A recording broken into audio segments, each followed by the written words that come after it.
Right, and share my screen. Make it bigger.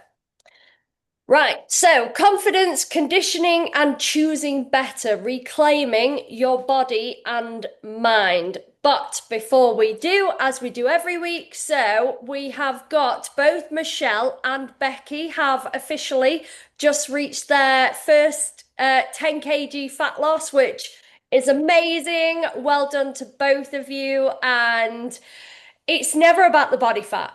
And this is kind of what we're going to talk a little bit around tonight. It's all about how you actually feel. And both of these women, to watch the women that they've become is just incredible. So, massive shout out to you both. Rachel HT, or as I accidentally called her on the Strong Her Summit, HRT, which Mandy thought was hilarious. It's like I've got perimenopause on my brain. So that is your new nickname, Rach. I don't think I actually said it to you. I was just like, oh, it's Rach RT's bottle. Like, oh no, hang on a minute. That's not the right name. But almost, we looked at it this morning, Kat and I, nearly 40 pounds. That is a lot of body fat for anyone to actually drop. And to do that as consistently as she has been, as patiently, kept chipping away, absolutely sensational. So well done, Rach. And then a massive welcome to our new ladies. So we've got Andrea, Denise, Ashka, and Amy as well. So welcome to all of you. I just got you in there, Amy. I'm not sure if you're on because I haven't got my entire screen on show, but I just got you in before I went live. So let's just start with a moment of honesty. So I want you guys to put a one in the group chat if you have ever looked in the mirror, poked at your stomach, turned to the side and thought, if only this was flatter, smaller, tighter. If you've ever thought, when I lose 10 pounds, I'll wear that dress, or I will wear that bikini when I'll be more confident, I'll finally feel enough in yourself. There's a lot of you putting that in the group chat, and naturally this resonates. And again, I've been there. I've been in this position as much as you guys have. So you are not alone, but we've all been conditioned to feel this way. And today, what I really want to do is peel back some of those layers and show you some of the reasons why. So we're going to start briefly with the beauty industry. So I want you guys to put into the group chat, how much do you think the global beauty industry makes every single year? What would be your guys' guesses? I can't actually see the group chat. Oh, no, I can. Hang on. Billions, far too much. 10 billion, billions, 3 billion, 20 billion. It's billions. I think the UK is number one, 1 trillion, billions, 22 billion, 5 billion. It's actually, if we convert it into UK like pounds, it's about 375 billion pounds per annum. Let that sink in. Yeah, this is it. It is a lot. And then what do you guys think? Hang on, let me move my screen over. What do you guys think the percentage of this is aimed at women? So 100% is obviously the amount. How much of that do you think is aimed 99, 85, 97, 80, 80, 90, 87, 75, 95? It is 80%. So 80% of that from products and marketing is aimed at women. And it's not just lipsticks and mascara, it's creams that promise to erase your flaws, surgeries, injectables, quick fixes, all sold to fix things that were never wrong with us in the first place. And the fact that 80% of it is targeted towards women demonstrates that. Like, how often have you heard a man who has silver hair be called something like a silver fox? If a woman's got grey hair, no, we must have a hair dye targeted towards us. Or do all of these different things. How often do you hear of men having plastic surgery to change things about themselves versus the proportion of women? And this number, by the way, that 375 billion is climbing.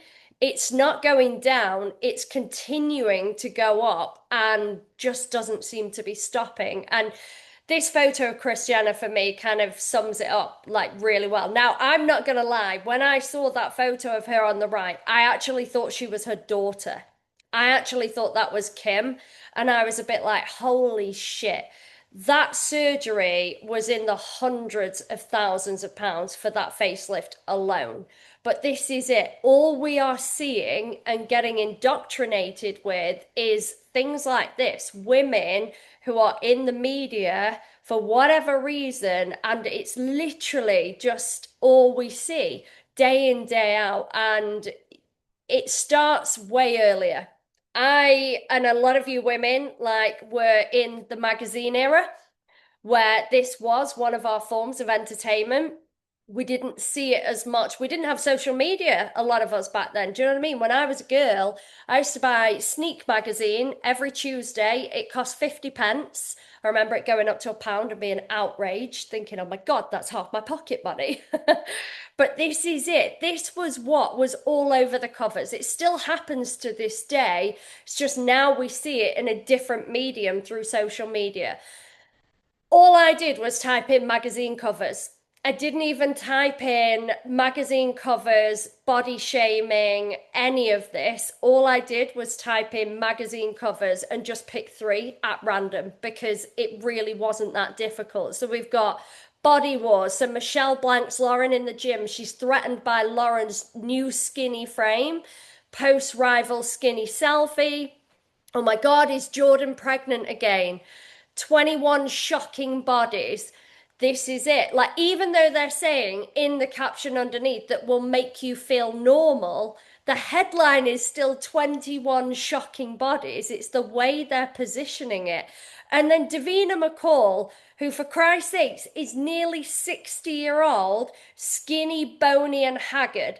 If I look like Davina McCall at 60, I will thank my fucking lucky stars. Do you know what I mean? She's got a six pack. She looks sensational, yet it's not good enough. It doesn't matter what you look like inside of the media, you are ripped to shreds. And this is what we have.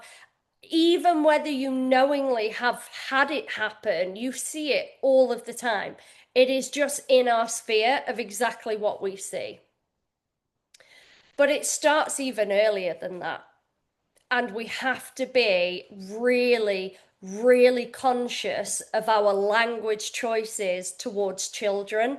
And you guys will have heard it, you'll hear people do it. We're probably even guilty of doing it ourselves because it's really fucking hard to break generational cycles of exactly what we see the norms as. But girls, the adjectives to describe them are pretty, cute, beautiful, adorable, sweet, delicate, innocent, gentle, polite, nice, quiet. Boys, on the other hand, are strong, tough, brave, fearless, bold, confident, competitive, adventurous, independent, leader, assertive, powerful, and resilient. And this is an interesting one because Thomas and I will directly compare how he was raised against his sister.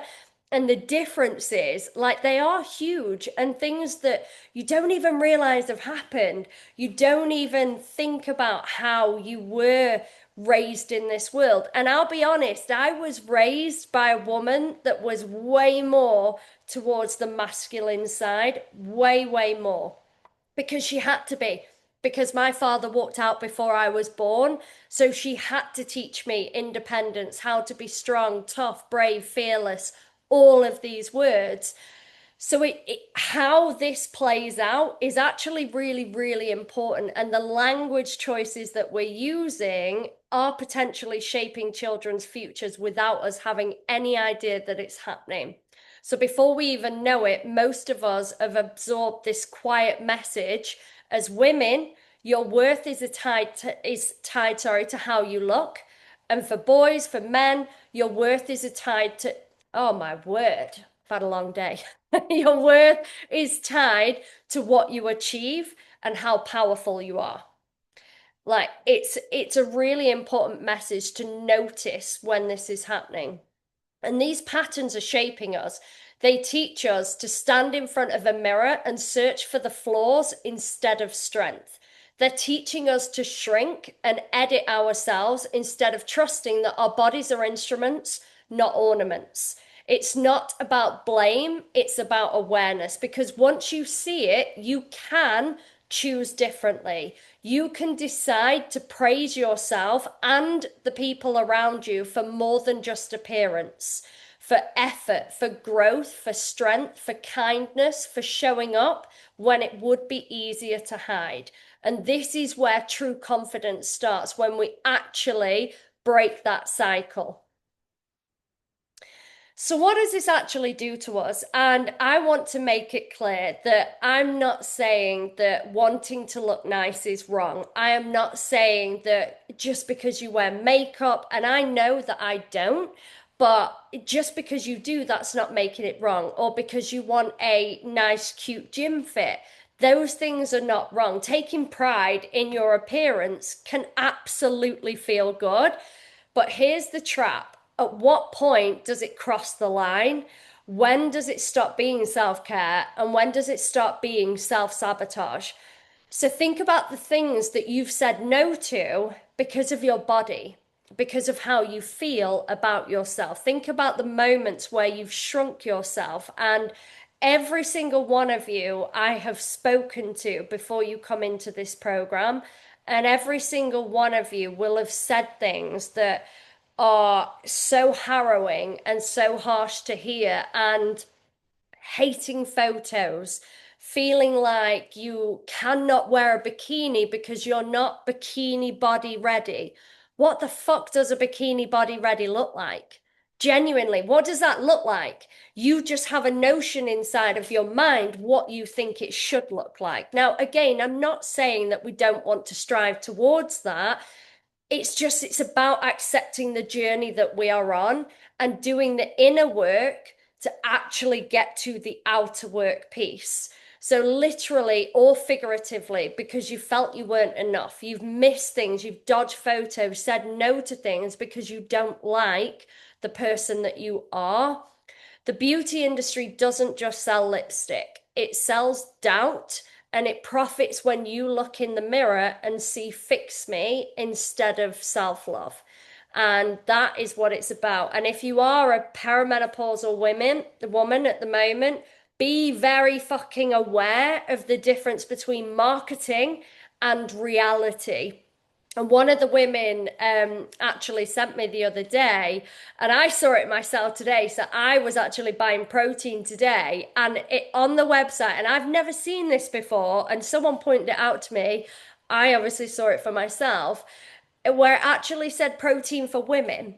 I'm like, what the fuck is that? Like, what does that look like? Why would women need a different protein, a bag of protein that, and it's the same fucking thing. I can categorically guarantee you there is no difference, but that's how it's being marketed. And it is the same for perimenopausal women. And it is now enormous as a marketing ploy. And you have to be able to know what is just branding and marketing and what is actually reality and the truth. So, the mind trap, the first thought. So, this is actually really powerful. So, the first thought is never usually yours. It's your conditioning. So the little voice planted by the ads, the comments from people when you were young, social media filters, thank fuck a lot of those have actually gone. I remember massively pre-COVID, and so much so that I've got friends that have got children, and every photo that they took with their children when they were small had a filter on them. Imagine looking back over those baby photos. And again, it was just indoctrinated into everybody on social media that you had a filter. And it was only during lockdown where people weren't actually stepping foot outside of their homes, where they were like, actually, you know what, you're going to see the real me anyway. So if I'm going to put myself on social media, you might as well see it. And that was the point I stopped pretty much wearing makeup. I was like, this is a lot of effort to get ready for no one. It's like, and then suddenly came out of lockdown. I was like, where did I used to find the time to wear makeup? So it's now just a time thing for me because it's just low on my priority list of shit that I need to get done in a day. That's my truth. And I probably did just replace the gym with the time that I used to put on makeup, which was wild how long that used to take. But this is it. Your first thoughts that you're too big, you're too small, you're too old, you're too plain. These are usually the things that are just going on inside there, the background noise, but it is usually the first thought. The second thought is where you actually can step into your power. The second thought, if you pause yourself and ask, is this really true? Or is this what I've been taught to believe? That's where you actually get to make choices as the second thought, which is scary to think that the first thought usually actually is not yours. But if you can take a moment to take a step back and go, is this true? Or is this just what I've been indoctrinated to believe? Then usually you can find your actual truth. And then where the real confidence lives, it does not come from perfection. And we say this time and time again inside of this program, but it's not just true for hitting every single marker every single day, which is impossible and setting you up to fail. But it's also the same for our inner peace and how we think and how we feel and how we act. It comes from knowing you are worthy as you are while you grow, even if you're not there yet, even if it's not figured out. Like the incredible thing about health and fitness is that there's no timeline to it. Yes, okay, we're going to set goals, smart goals, they're specific, achievable, measurable, all of this.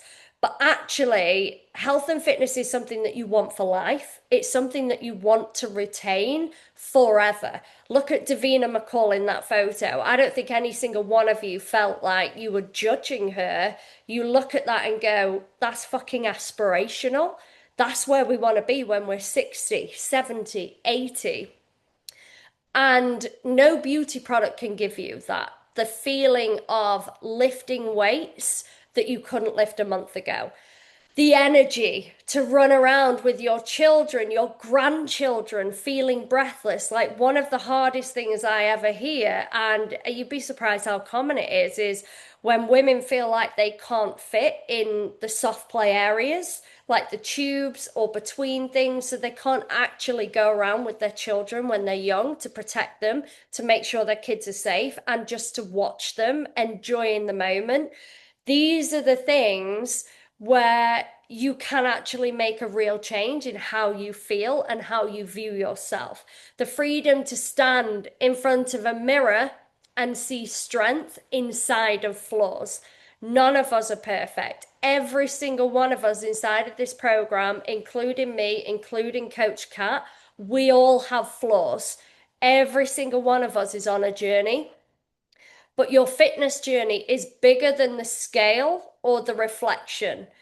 It's you saying, I will nourish myself, not punish myself. I will build myself, not shrink myself. And thank God, skinny is so kind of, it's so like the 80s, 90s, like that movement is happening as we watch it. It's still there. It is absolutely still there. Like when you see a plus size model and you think, are you fucking shitting me? Are you actually for real? She just looks like a normal, healthy woman. This is kind of what the industry is teaching us. So, behavior. So, what you do next. So, here's the final piece. So, thought, choice, and behavior, because the real power is what you do next. So, you get to decide, do I skip the pull day because my thighs touch? Or do I say these thighs can squat, run, lift, carry me through life, carry my children through life, they deserve the sun. They deserve to actually see the light of day. Do I skip the workout because I feel not good enough, paranoid? Or do I show up for my body because it deserves care and not criticism? So, your health and fitness is honestly the true prize. Like, this is one of the biggest gifts I could ever give anybody. When you truly feel like you are confident in your skin and in the person that you are becoming, your health. Like, honestly, to me, when I see a very fit, healthy woman, there is no greatest form of self-respect than the fact that she is doing the work, no matter what size she is, no matter what level she's at, whether she's brand new on her journey or 6 years, 12 years in. It's always an incredible thing to, and this is why you will always see women respect other women so heavily inside of the gym, because we know the graft it's taken to show up. We know the journey and we can recognize ourselves because we've all been at the beginning. But it's not about perfection, it's about power, choice, and freedom. That is the real beauty. That is the real confidence. So here is my ask for you for this week. So notice the first thought, pause for the second. Choose an action that honors you, not the multi-billion-dollar industry telling you that you are not enough. Do not buy into that $500 trillion industry just because you think that. Just take a moment to reflect on it. And wear the damn shorts. We've seen Susie rocking the damn shorts this week. So take that as your sign. Doesn't matter what age you are, does not matter where you are at in the journey. Like, you can feel incredible, empowered, and you should wear the damn fucking shorts. It is so hot out there. Life is too short not to wear the damn thing that you want to goddamn wear. So live in your body now, not just when you feel like you fixed it, because it was never broken. It's usually the inner trauma, the inner work. The fat gain is just the byproduct. It's just the thing. Yes, we want to get healthy. Yes, we want to drop it, but we still need to learn to love ourselves at all different phases of our journey. You're not here to be smaller. You are here to live bigger and to truly step into your power. So, does anybody have any questions, any queries, anything? So, Stacey's saying, my daughter is 11 and I feel the market has taken advantage of her age group. They're babies and should not feel good enough. It's wild, isn't it? And I do feel like social media is a massive part to play in this. Like, I remember still playing with dolls at like 10, 11 years old. I remember still doing that. And other people were like dabbling with makeup, doing it. And I was a bit like, I'm not ready for that. But this is it. Like, they are hugely impressionable at that age, but we have to be teaching them. We have to be showing them what they actually should be doing. Like, they don't need any of that at that age. As someone with a facial disfigurement and was badly bullied when I was younger, I've noticed a couple of thoughts over the last couple of months, and I've looked at myself and I'm like, you know what? I'm actually quite beautiful. However, they only come when I'm feeling on point about myself. I still often feel judged, especially when I go to the gym, as most of the women there look a certain way, lip done, Botox, tans from tanning beds, which makes me feel very different. Hope that makes sense. I feel like I'm getting there with regards to how I view myself now. And I've never considered myself beautiful until the last few months. So that is really touching. It is actually really touching because you might not be there yet, Gemma, but that that woman inside of you is shining through. And I can categorically tell you that you are beautiful, you are stunning, you are brave, you are fierce, you are all of these incredible things. And the one thing you are not is a fucking quitter. You have never once given up on yourself, girl. And that is what true growth really looks like. Even in the face of what everybody else looks like, you are still showing up for yourself and you are turning an enormous corner. And that will be there for the rest of your life, truly. So you need to keep smashing it and just showing up like you are. That's all we can do.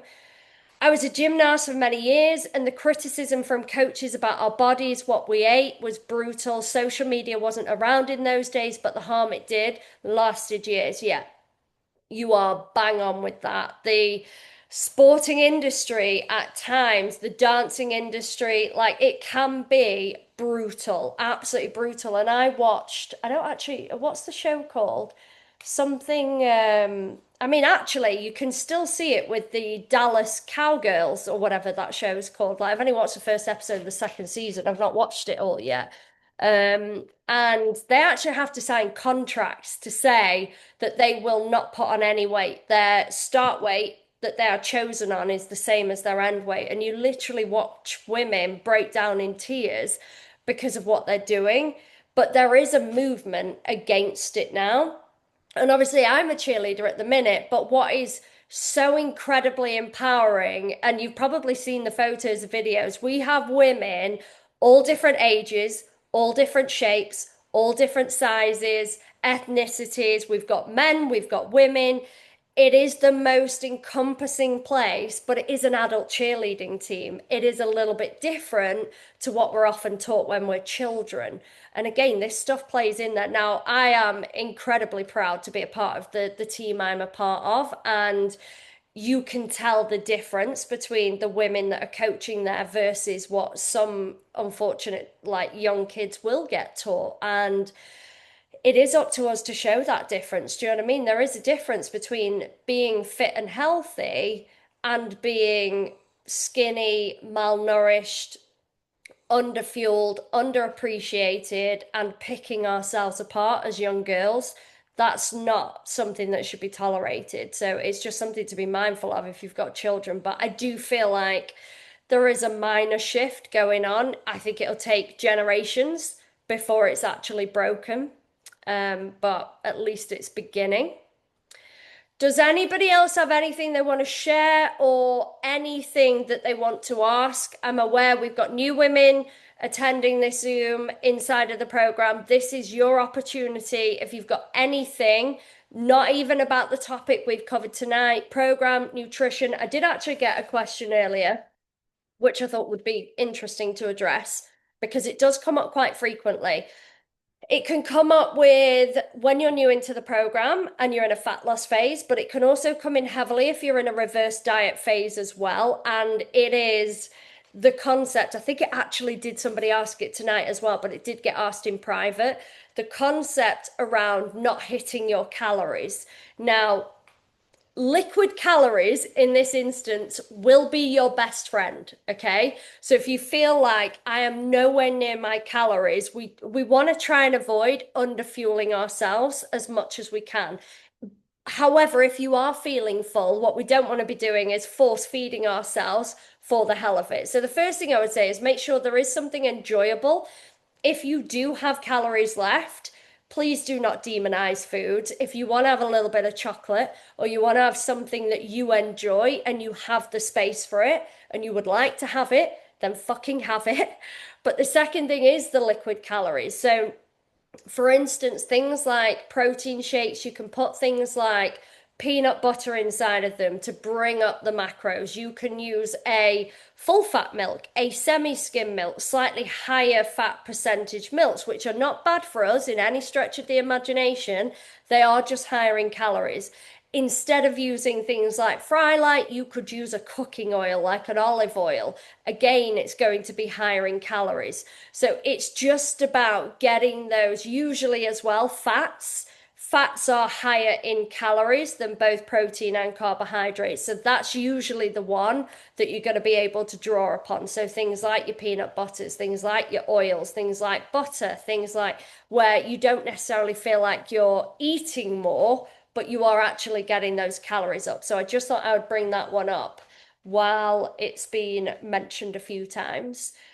But again, obviously, I will make sure that people are tracking accurately because sometimes that can be the issue. You are maybe having more calories than you believe, And I will usually be able to spot that a mile off if it's believable or not, what you're logging and tracking. Um, so, does anybody else have anything else that they wish to ask at this point? Like I say, this is your time with me, so please make use of it.